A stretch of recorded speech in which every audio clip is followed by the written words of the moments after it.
ఈరోజు క్రైస్తవ్యం అంటే మత ప్రచారం అయిపోయింది ప్రతోడికి.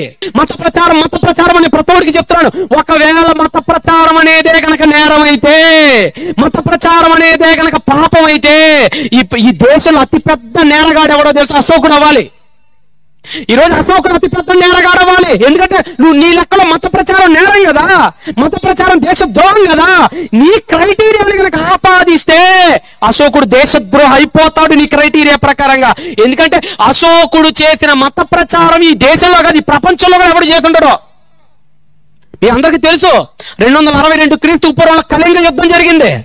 ఆ కళింగ యుద్ధంలో అశోకుడు కళింగ యుద్ధంలో చిందించిన సైనికుల రక్తాలను చూసి పశ్చాత్తాపం పొంది బుద్ధిదానికి మారిపోతాడు. గౌతమ బుద్ధుని విశ్వసిస్తాడు, బుద్ధిదాన్ని యాక్సెప్ట్ చేస్తాడు. బుద్ధిదాన్ని నమ్మినోడు తనేదో నమ్ముకొని ఇంట్లో కూర్చోడండి. రే, నా విలువలు సమాజానికి తెలియాలి, నేను నమ్ముతున్న ఫిలాసఫీ జనాలకు అర్థం కావాలని